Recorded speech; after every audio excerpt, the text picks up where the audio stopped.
Apresentamos o podcast Estudo Psicológico da Gênesis Bíblica, uma análise profunda e esclarecedora das mensagens presentes na Bíblia, com Guaraci de Lima Silveira.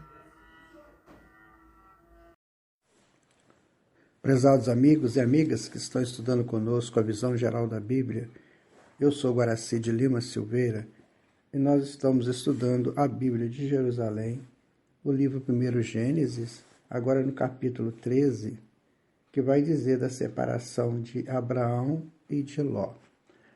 Então nós sabemos que Abraão e Ló saíram lá da Mesopotâmia para habitar a terra de Canaã, a terra prometida. Muito bem. E também sabemos que Abraão acabou indo ao Egito, porque estava tendo secas e fomes. E lá chegando, a Sarai, a mulher dele, acaba tendo aquele problema lá com o faraó, e Abraão mente, dizendo que ela era irmã. Então nós comentamos sobre a mentira. A mentira sempre é descoberta, e aí o faraó mandou Abraão embora. Então Abraão já estava rico, ele tinha muitos rebanhos, ele tinha muitas coisas, e ele então volta para a terra dele. Mas ele vem com o sobrinho dele, Ló. Só que chegando lá na terra dele, o que ocorre? Eles estabelecem as tendas de novo, porque antigamente se colocavam tendas, não construíam casas. De formas que aí começaram a ter problemas com os pastores de Ló e os pastores de Abraão. Então Abraão falou assim: olha, Ló, não vamos fazer isso, não vamos brigar. Nós somos sangue do mesmo sangue, somos família. Então vamos fazer o seguinte: um vai para a esquerda, outro vai para a direita.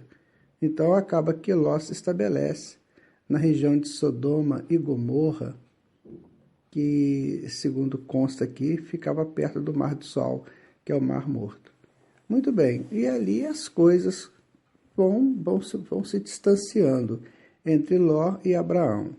Abraão, então, vai começar a estabelecer definitivamente o povo hebreu, sabe? Então, se pensarmos essa história do capítulo 13, é tudo isso. Então, o capítulo 13 mostra para nós que nós, às vezes, temos conosco mesmo grandes problemas, ideias, pensamentos. Às vezes nós temos um pensamento que nos leva à busca de Deus, à busca dos planos superiores da criação. E, ao mesmo tempo, uma outra ideia surge, colocando-nos contrária àquela ideia de crescer para Deus. E começamos a brigar conosco mesmo, que são as brigas dos pastores, lá de Abraão com Ló. E começamos a brigar conosco mesmo, começamos a digladiar qual é a ideia que vai sobrepor, não é? Qual é a ideia que é melhor. Sabendo que Abraão já tinha sido conversado, Deus já havia conversado com Abraão, ou seja, que na Bíblia nós sabemos que isso é mediúnico. Abraão havia recebido as informações dos planos superiores do planeta, e agora ele estava em litígio com o próprio sobrinho dele, ou sobrinho dos pastores deles. Ou seja, são aquelas ideias que nós vamos abrigando. Esses pastores, prezados ouvintes, podem muito bem ser obsessores, que tentam nos intuir, nos levar para os caminhos diferentes das nossas propostas divinas, as propostas que todos trazemos. Então, essa briga entre os pastores, nós podemos caracterizar para um estudo deste nível aqueles problemas que nós temos com os obsessores, tanto os obsessores internos, ou seja, os que vêm dos nossos passados, que emergem do nosso inconsciente para o consciente, em lembranças de vidas passadas que estavam lá arquivadas, quanto mesmo os obsessores externos, aqueles irmãos e irmãs que não querem o nosso progresso. Então, neste momento, nós temos que tomar uma decisão. De fato, o que eu quero para mim? Não é? O que eu preciso para mim? Porque no capítulo 14 do Gênesis, nós vamos encontrar outros problemas que vão surgindo. Porque existiam 4 grandes reis lá na região. certo? Eram reis que tomavam conta ali da região. E nós temos que perceber que naquela época esses reinos eram muito pequenos, eram às vezes uma cidade só, como Gomorra, como Sodoma, como outras que tinham lá na época. Então essas quatro pessoas começaram a ter problemas entre eles, porque sempre aquela necessidade da expansão de território, da sobrepujação de um para o outro, enfim, esses problemas que nós enfrentamos conosco mesmo. Então nós podemos dizer assim, os 4 grandes problemas do homem seria o poder, a riqueza, seria o sexo e seria o interesse pessoal. Digamos que fossem esses 4 grandes problemas, é claro que dependendo do grau de evolução, cada um terá os seus problemas. Nós vamos imaginar esses 4 problemas que realmente são difíceis, porque eles vão levar a outras coisas, vão levar a outras situações. Então começa a digladiar dentro de nós isso aí, eu tenho que ser poderoso, eu tenho que ser rico, eu tenho que ter uma vida libertina do jeito que eu gosto de ter, que ninguém tem nada com isso, e eu vou viver sempre em busca dos meus interesses pessoais. Então essas guerras vão acontecendo dentro da gente. Então você tem o eixo Abraão, que é o espírito, significa aí a centelha de Deus em nós. Você tem o que vai ajudando o espírito, o eixo central, que seria Ló e a sua família, mas aí já tem problemas entre os dois, ou seja, o eixo central da busca do divino em si, da busca crística do indivíduo, começa a sofrer interferências, e depois você tem as outras interferências naturais que nós trazemos do nosso passado primitivo, certo? Que é de sobrepor-nos acima de todas as pessoas. Então surge a prepotência. O que é a prepotência? A prepotência, prezados amigos e amigas, o próprio nome indica, vamos dividir essa palavra em 2, o pré e o potente. Então o pré significa o que vem antes, o que ainda não é, o que vai ser, um vir a ser. Não é? A premonição, por exemplo, eu estou antecipando alguma coisa que pode acontecer. Então o pré não é ainda, ele poderá ser. E o potente é a potência espiritual. Então, se eu sou pré-potente, eu sou, então, ainda não tenho a potência necessária para vencer. Então, eu uso da fragilidade, da inconstância para me sobrepor aos outros. Então, eu começo a brigar, eu começo a gritar, eu começo a xingar, eu começo a matar, enfim, porque eu sou pré-potente, eu não sou potente ainda, então eu uso da minha força. Então esses 4 reis aqui do capítulo 14 do Gênesis utilizaram essas prepotências entre eles lá, para que um pudesse sobrepujar ao outro, pudesse ter, de alguma maneira, ter uma condição melhor. Mas existe agora, no capítulo 14, uma outra informação, certo? É o tal do Melquisedeque. Esse Melquisedeque, ele é muito interessante porque ele é uma incógnita para os estudiosos da teologia. Quem que foi Melquisedeque? Então vamos ler aqui o que está escrito. Nós estamos no capítulo 14, no versículo 17. Quando Abraão voltou, depois de ter derrotado Cordaulamor, que era um dos reis que estavam digladiando com ele, né? O rei de Sodoma foi ao seu encontro no vale de Save, que é o vale do rei. Melquisedeque, rei de Salém, trouxe pão e vinho. Ele era sacerdote do Deus Altíssimo.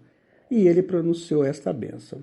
Bendito seja Abrão pelo Deus Altíssimo, que criou o céu e a terra, e bendito seja o Deus Altíssimo, que entregou teus inimigos entre tuas mãos. E Abraão lhe deu o dízimo de tudo. O rei de Sodoma disse a Abraão: dá-me as pessoas e toma os bens para ti. Mas Abraão respondeu ao rei de Sodoma: levanto a mão diante do Deus Altíssimo, que criou o céu e a terra. Nem um fio, nem uma correia de sandália, nada tomarei do que te pertence. Mas, para que não digas, eu enriqueci Abraão. Nada para mim, somente o que meus servos comeram, e a parte dos homens que vieram comigo, Aner, Escol e Mambré, e eles tomarão sua parte. Então chega Melquisedeque, considerado sumo sacerdote do Altíssimo. Então houve uma guerra lá entre aqueles reis, e Abraão acaba vencendo, com a ajuda de outro rei, ele acaba vencendo essa guerra. Então chega a figura de Melquisedeque. O que é Melquisedeque? Quem é o supremo? O supremo e bendito do Deus Altíssimo, que Abraão se curva perante ele. Então essa é a pergunta. Será que naquela época existia lá uma pessoa, um sumo sacerdote, que a religião judaica ainda nem era criada? Nós vamos encontrar sumos sacerdotes na religião judaica, mas ainda não tinha sido criado. Então, quem seria esse Melquisedeque? Então, hoje, estudando mais profundamente, nós podemos imaginar que esse Melquisedeque, para Abraão, seria a voz da consciência dele, seria o estado supremo da sua consciência, um ponto de conexão da sua consciência com os planos superiores. Poderia ser isso. Então eu venci as guerras em mim, eu consegui superar esses inimigos internos e externos, então agora a minha consciência cresce num nível maior. Então pode ser assim, psicologicamente trabalhado dessa maneira. Agora, na vida real, onde que Abraão conversa com esse Melquisedeque, há hoje fortes tendências que dizem que esse Melquisedeque é Jesus, que Abraão sabia da presença de Jesus, o grande governador do planeta, porque Jesus já o era, e Jesus o que enviou Abraão aqui. Então pode ser que ele faz essas honras a Jesus, certo? E ele consegue, veja bem, o rei lá de Sodoma diz assim: olha, você pode ficar com as coisas, mas me dê pessoas para construir meu reino. E Abraão diz assim: olha, eu não vou querer nada que é seu.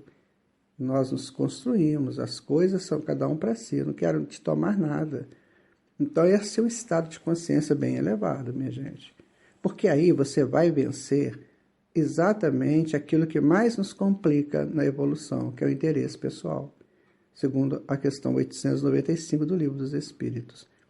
E aí Abraão diz assim: olha, eu não quero nada que te pertence. Olha que coisa interessante. Quando nós chegamos a esse nível de consciência, o meu interesse pessoal já não é mais em busca do valor do outro, sim em busca do meu valor. Então Abraão tinha alcançado um ponto superior da sua consciência, que aí psicologicamente vamos colocar como Melquisedeque. E na história da vida de Abraão pode ser um contato dele com Jesus. Então ele chegou a esse nível. Então se eu cheguei a esse nível, eu não preciso das suas coisas são suas. Você conquistou suas coisas. Então essa lição é muito interessante para nós, sabe? Será que eu ainda tenho interesse nas coisas que são dos outros? Porque eu posso até tentar adquirir uma coisa que é de alguém, uma casa, um carro, ou algo que a pessoa esteja vendendo, mas aí eu estarei adquirindo por valores. Então eu dou um valor pelo outro valor. Eu dou o dinheiro e compro aquele valor dele. E o rei ali estava dizendo assim: não, você pode ficar com os bens, você me dê pessoas, ou seja, eu quero construir um reino. E então Abraão corta essa possibilidade do inimigo construir o reino, porque nós sabemos que Sodoma depois foi destruída. Então era como se estivesse dando chances para que o problema surgisse de novo. Isso acontece conosco. Muitas vezes nós temos assim um jogo, né?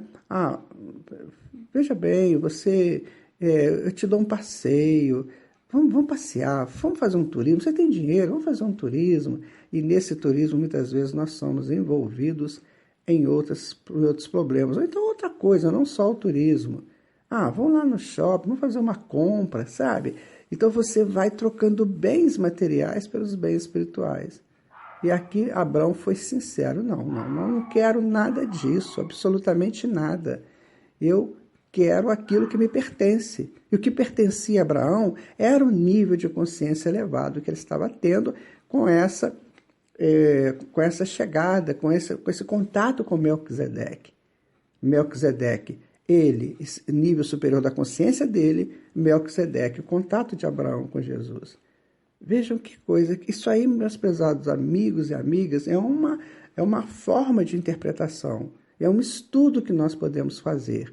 Mas pense você também, não é? Quando você hoje lê sobre Melquisedeque, você sempre pensa numa pessoa superior. Ele sempre é colocado como alguém muito superior, muito superior. Então, o que é superior? É Jesus. É o teu nível elevado de consciência. Eu vou ficando por aqui. No próximo áudio nós vamos começar a estudar já o capítulo 15 do Gênesis. Fique com Deus, fique com Jesus, que Ele abençoe você e seus familiares. Qualquer dúvida, entre em contato conosco. Muita paz.